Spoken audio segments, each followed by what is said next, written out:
साथियों नमस्कार, मैं हरिश्चंद्र बर्णवाल इस वीडियो में आप सभी का स्वागत करता हूं। दोस्तों, उपराष्ट्रपति चुनाव से पहले राहुल गांधी को करारा झटका लगा है।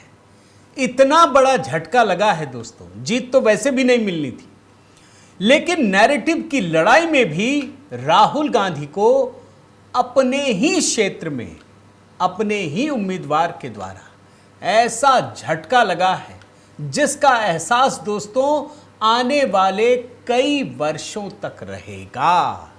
और सही मायने में अगर मैं कहूं तो उन्हीं के उम्मीदवार ने, जी हां, सुदर्शन रेड्डी, जिसके लिए खुद वो पर्चा दाखिल करने गए थे, सुदर्शन रेड्डी ने ही उनके पूरे के पूरे नैरेटिव को ध्वस्त कर दिया, एक ही झटके में खत्म कर दिया। जानते हैं दोस्तों, झूठ के जो पांव है बहुत लंबे नहीं होते। आप एक झूठ बोल सकते हैं, दो झूठ बोल सकते हैं, और राहुल गांधी पर तो झूठों का भी एक पहाड़ उन्होंने खड़ा कर दिया है। वो भी शायद उसी रणनीति पर चल रहे हैं कि भैया जो बोलना है बोल दो यार, बाद में देखा जाएगा। जो डोनाल्ड ट्रंप भी उधर कर रहे हैं, जो केजरीवाल करते थे। लेकिन दोस्तों यकीन मानिए, मैं जो आपको बताना चाहता हूं, राहुल गांधी को इतनी जल्दी अपने ही उम्मीदवार से इतना बड़ा झटका लगेगा, यह अंदेशा किसी को नहीं था। और उपराष्ट्रपति का चुनाव 9 तारीख को होना है, मंगलवार को, यह बात याद रखिए। उससे पहले अभी मतलब मतदान भी नहीं हुआ है। क्या है पूरी कहानी, मैं डिकोड करूंगा दोस्तों। मैं निवेदन करता हूं, जरूर कमेंट करके बताइएगा कि आप क्या सोचते हैं। और साथ ही दोस्तों देखिए, जैसे जैसे ये समय गुजर रहा है, 17 सितंबर बेहद करीब है दोस्तों। प्रधानमंत्री मोदी का 75वां जन्मदिन। आइए सेलिब्रेट करते हैं। मैं तो एक ही बात कहता हूं दोस्तों, और उसी के लिए गीतों का ये सफ़र तैयार किया है। इसके बाद एक तीसरा गीत भी तैयार कर रहा हूं दोस्तों, जो आप सुझाव देंगे यहाँ कमेंट में जाकर मैं ज़रूर देखूंगा। इस गाने को मैंने कमेंट में पिंड कर दिया है। आइए शुरू करते हैं। पहले सुदर्शन रेड्डी ने कैसे झटका दिया राहुल गांधी को, वो समझने के लिए दोस्तों राहुल गांधी के कुछ बयान निकाले हैं। वो बयान है संविधान से जुड़ा हुआ। आजकल तो जानते हैं ना, लाल किताब लेकर घूमते हैं और क्या कहते हैं कि इस किताब को, इस लाल किताब को मोदी जी खत्म करना चाहते हैं, मतलब संविधान को नष्ट करना चाहते हैं, और कोई छू नहीं सकता, कोई छू नहीं सकता, यही कहते हैं ना। मैं ज़रा एक आध बयान निकाला हूं दोस्तों, सुनाना चाहता हूं। ज़रा देखिए कैसे किताब लहरा कर बोलते हैं, सुनिए। फैशन चला हुआ है, मोदी जी के लोग कह रहे हैं कि भैया हम इसको बदल देंगे, ये इसको हम चेंज कर देंगे, इसको फेंक देंगे, इसको फाड़ देंगे। ये आप लोग ये सपना मत देखिए, आपकी बस की नहीं है। इसको कोई छू नहीं सकता है, कोई शक्ति नहीं छू सकती है, और जो छुएगा उसका मुकाबला हम सब करेंगे। एक और सुनाता हूं बीजेपी आरएसएस को लेकर कि ये संविधान को मानते नहीं है, खत्म कर देना चाहते हैं। सुनिए।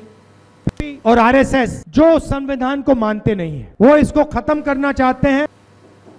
जब भी कोई चुनाव आता है दोस्तों, राहुल गांधी यही कहते हैं, संविधान बचाने का चुनाव है। एक हिस्सा ये भी,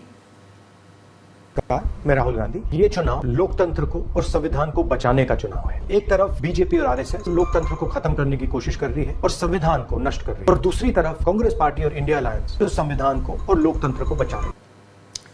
एक और आखिरी बयान दोस्तों सुनाता हूं, जिसमें राहुल गांधी कहते हैं कि संविधान को कोई शक्ति छू नहीं सकती। छोटा सा है, आखिरी है, सुन लीजिए। संदेश जा रहा है और हिंदुस्तान के कॉन्स्टिट्यूशन को कोई शक्ति नहीं छू सकती। देख लिया दोस्तों, समझ गए आप। अब उपराष्ट्रपति का चुनाव है 9 तारीख को। भाई इनके उम्मीदवार कौन हैं? सुदर्शन रेड्डी, पूर्व जस्टिस भी हैं 20 सुदर्शन रेड्डी। एक नहीं, आप कई क्षेत्र में देखिएगा कैसे राहुल गांधी के नैरेटिव को ये ध्वस्त कर देते हैं। सीधे सीधे इनके नैरेटिव की तबाही है और कुछ नहीं। आप एक एक करके इस बात को समझने का प्रयास कीजिए दोस्तों। अभी नव भारत टाइम्स से इन्होंने खास बातचीत की 20 सुदर्शन रेड्डी ने। तो विपक्षी नेता जो कह रहे हैं कि भैया संविधान खत्म हो गया, ये हो गया, कोई छू नहीं सकता, जितनी चीजें बोलने हैं वो तो बोलते ही हैं। इनसे पूछा गया क्या कहेंगे, और इनसे अगर कोई सवाल पूछ रहा है दोस्तों बी सुदर्शन रेड्डी से, तो इस बात को समझिए कि ये सिर्फ उम्मीदवार नहीं है, ये सुप्रीम कोर्ट के जस्टिस रहे हैं। जस्टिस सुदर्शन रेड्डी, यही लिखा जाता है, बीच में रिटायर्ड, लेकिन जस्टिस रहे हैं। पता है क्या कहते हैं? मैं इतना ही कह सकता हूं कि विपक्षी नेता और विपक्षी दलों की अपनी अपनी सोच और नैरेटिव है। मैं कोट अनकोट में पढ़ रहा हूं, मैं यह तो नहीं कहूंगा कि देश में संवैधानिक संस्थाएं पूरी तरह से खत्म हो गई हैं।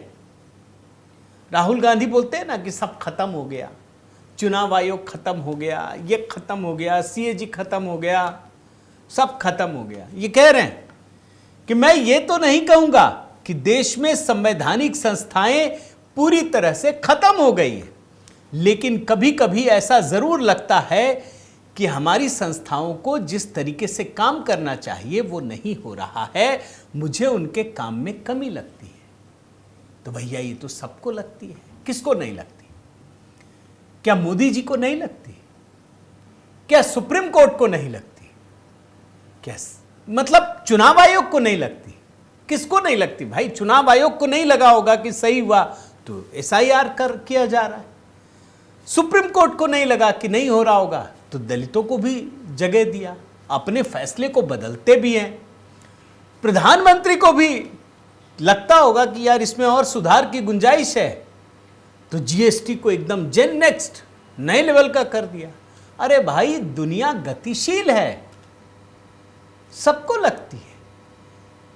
सुदर्शन रेड्डी ने यह नहीं कहा कि सब खत्म हो गया, बदलाव तो जरूरी है, लेकिन राहुल गांधी को लगता है। दोस्तों अब आप सुनिए एनबीटी के सवाल और सुदर्शन रेड्डी के जवाब। मैं वो हिस्सा आपको स्क्रीनशॉट लेकर के दिखाता हूं। सवाल देखिए, विपक्ष आरोप लगाता रहा है कि देश में संविधान और संवैधानिक संस्थाओं पर लगातार हमला हो रहा है। क्या आप सहमत हैं? आपको क्या संवैधानिक चुनौती नजर आती है? मैं इतना ही कह सकता हूं कि विपक्षी दल और विपक्षी नेता की अपनी अपनी सोच और नैरेटिव है।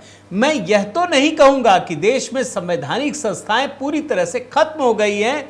वही जो मैंने आपको अभी पढ़कर सुनाया, मैं एज इट इज वर्बेटिम दिखा रहा हूं आपको। और अगला सवाल देखिए, यह बड़ा महत्वपूर्ण रहा है। इसमें सवाल पूछा जाता है कि आप खुद जुडिशियरी में रहे हैं, पिछले कुछ सालों में देश की जुडिशियरी पर गंभीर सवाल उठ रहे हैं। ऐसा क्या होना चाहिए कि जनता का एक बार फिर से जुडिशियरी में भरोसा बने? अब इसका जवाब जरा ध्यान से सुनिएगा, राहुल गांधी के होश उड़ जाएंगे। मैं सही कह रहा हूं दोस्तों। राहुल गांधी को यकीन नहीं होगा कि उन्हीं के उम्मीदवार ने ऐसा कह दिया। मैंने इसका एक हिस्सा सेलेक्ट करके रखा है, हालांकि मैं पूरा पढ़ देता हूं। मैं नहीं समझता कि जुडिशियरी को लेकर आम आदमी का भरोसा टूटा है। एक इवॉल्विंग सिचुएशन होती है, लोगों की अपेक्षा लगातार बढ़ती है। अगर जुडिशियरी का रिस्पांस नोट कमेंट लोगों की अपेक्षाओं के अनुरूप नहीं होता तो कभी लग सकता है कि भरोसा डगमगा रहा है, लेकिन यह कहना सही नहीं होगा कि जुडिशियरी काम नहीं कर रही या काम नहीं करती। और आगे का महत्वपूर्ण हिस्सा, सवालों की बात पर मैं कहना चाहूंगा कि संविधान में ऐसा कोई विभाग या अंग नहीं है जिस पर आप सवाल नहीं उठा सकते। यानी संविधान बदलने की भी जरूरत पड़ती है, ये कह रहे हैं।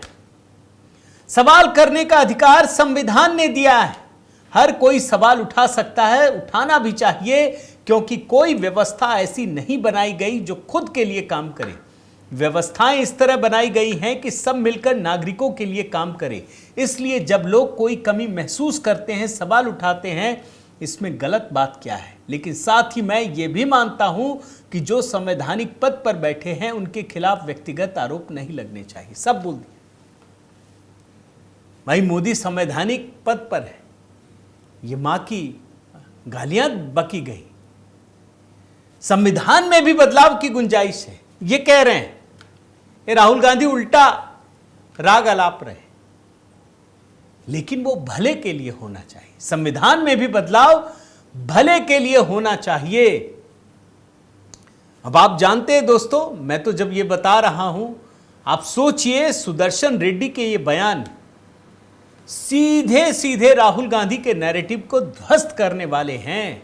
जबकि मैं देख रहा था सुदर्शन रेड्डी ऑलरेडी बहुत सारे विवादास्पद बयान दे चुके हैं। जैसे अभी बात इनसे पूछा गया कि भाई आपका मुकाबला हो रहा है भाजपा के नेता से, क्या कहेंगे? तो कहते हैं मेरे प्रतिद्वंदी दिखाई नहीं दे रहे हैं, वो बोलते नहीं है, पता नहीं कहाँ हैं, क्या कर रहे हैं, वो बहस चाहते हैं। अरे भाई, भारत में बहस नहीं होती। ऐसा नहीं होता कि दो उम्मीदवार खड़ा हो जाए और एक दूसरे से बहस करने लगे। कोई टीवी का कार्यक्रम है या ये लोकतंत्र के हिसाब से वोटिंग होती है? ये वही सुदर्शन रेड्डी है दोस्त। जब इनसे राहुल गांधी के बारे में पूछा गया था ना, जब तक उम्मीदवार बने नहीं थे, सिर्फ नाम की घोषणा हुई थी, नॉमिनेशन नहीं हुआ था, तब ये राहुल गांधी की तारीफ में कह रहे थे कि जब सड़क खामोश होती है, संसद आवारा हो जाती है। तब बोला कि राहुल गांधी सड़कों को खामोश नहीं रहने देते, तारीफ कर रहे थे। नाम डिक्लेयर हुआ तब की बात बता रहा हूं। ये वही सुदर्शन रेड्डी हैं दोस्तों। जब सर पर इनसे सवाल पूछा गया तो इन्होंने भी उस सवाल में राहुल गांधी का साथ दिया। राहुल गांधी कह रहे हैं कि चुनाव आयोग अच्छे से काम नहीं कर रहा। ये भी सुर मिलाने लगे उस समय। तब हम लोगों ने सवाल पूछा था ना कि जब आपको लोकतांत्रिक प्रक्रिया में भरोसा ही नहीं है तो चुनाव क्यों लड़ रहे हैं? इतना ही नहीं, ये जनाब पूर्व जस्टिस रहे ना, हेमंत सोरेन की गिरफ्तारी को बताने लगे संविधान के खिलाफ थी। भाई, इनको पता है कि सबके वोट मिलेंगे, सब साथ देंगे, कोई भी विरोध कर दिया तो हमको तो उम्मीदवार बनाया नहीं जाएगा। लेकिन पलट गए। अब इनको लग रहा है कि नहीं यार, हारना तो है ही, जरा इधर उधर की बात बोल दें। और सच्चाई क्या है दोस्तों? सच्चाई यह है कि राहुल गांधी खुद, संविधान की बात बता रहा हूं, संविधान को बदलना चाहते थे। एक बार अमेरिका में जब ये जनाब पहुंचे राहुल गांधी, तो खुद कह दिया कि हम रिजर्वेशन खत्म कर देंगे। आपको एक छोटा हिस्सा सुनाता हूं, फिर उपराष्ट्रपति का गणित भी बता देता हूं, देख लीजिए। Think of scrapping reservations when India is a fair place. यह सिर्फ इसलिए दिखाया क्योंकि संविधान की चर्चा चल रही थी। दोस्तों, उपराष्ट्रपति का यह चुनाव 9 सितंबर को है, यानी मंगलवार को है। एनडीए के उम्मीदवार हैं राधाकृष्णन और कांग्रेस समेत पूरे इंडिया अलायंस के उम्मीदवार हैं बी सुदर्शन रेड्डी। मैं जरा आपको आंकड़ा बता देता हूं। कुल लोकसभा में 543 सांसद, राज्यसभा में 245, यानी अभी कई सीटें खाली हैं तो 233 सांसद। अगर पूरा आप जोड़ लीजिए, वैसे बीजेपी के तो आप देखिए 240 और 102 राज्यसभा में, लेकिन अगर पूरा एनडीए को मिला लीजिए तो कुल मिलाकर के, जिसमें YSRCP जिन्होंने समर्थन देने की घोषणा कर दी है, 433 वोट पहुंच जाते हैं। और बहुमत कितना है? 392। उपराष्ट्रपति बनने के लिए 392 वोट चाहिए और इनके पास है 433, और इंडिया अलायंस के पास है सिर्फ 325। यानी ये गैप बहुत बड़ा है दोस्तों। ये इनको भी पता है, सुदर्शन रेड्डी साहब को, कि नहीं जीतना है। अब उम्मीदवार बनना होगा, बन गए, लेकिन इसके बाद भी ये कह रहे हैं मुझे अपनी जीत का 100% यकीन है। वो इसलिए दोस्तों क्योंकि उपराष्ट्रपति के चुनाव में गुप्त मतदान होता है, तो कोई किसी को भी वोट देता है। इनको लग रहा है कि सारा इनको मिल जाएगा, जबकि हो उल्टा रहा है। आप जानते हैं, उद्धव ठाकरे और शरद पवार के गुट, इन दोनों को पक्का यकीन है, और पूरे इंडिया अलायंस को, कि इनके सांसद पाला बदल लेंगे। वो एनडीए उम्मीदवार को वोट देंगे। और आप देखिएगा दोस्तों, आपको यकीन होगा कि किस तरीके से जितना अपेक्षित है मतलब भारतीय जनता पार्टी के उम्मीदवार को मैं बता रहा हूं ना कि 425 से अधिक वोट, देखिएगा कितने अधिक वोट मिलेंगे और आपको समझ में आ जाएगा कि इंडी गठबंधन के लोगों ने अपना पाला बदल लिया है।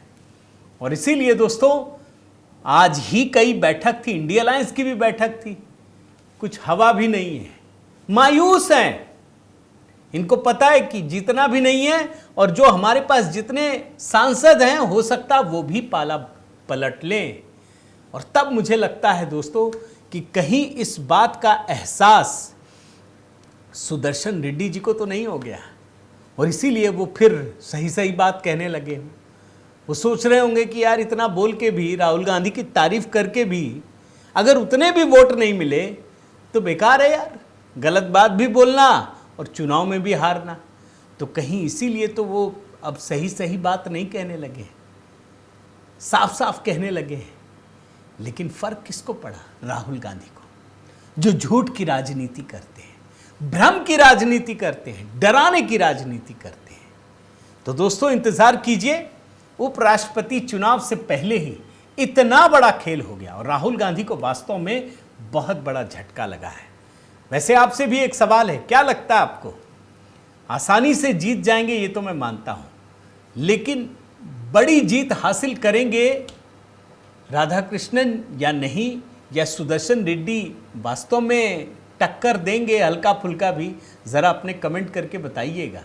साथ ही निवेदन है दोस्तों कि अगर आपने चैनल सब्सक्राइब नहीं किया है तो ज़रूर कीजिए, लाइक कीजिए, बेल आइकन दबाइए। और हाँ दोस्तों, HB मेलोडी, जहां प्रधानमंत्री मोदी के जन्मदिन को लेकर हमने एक गीत तैयार किया है, अपलोड किया है, ज़रूर देखिए, सुनिए। अभी के अभी कमेंट सेक्शन में दोस्तों मैंने पिंड कर दिया है, क्लिक कीजिए, वहां पर भी कमेंट कीजिए। बहुत बहुत धन्यवाद। जय सिया राम।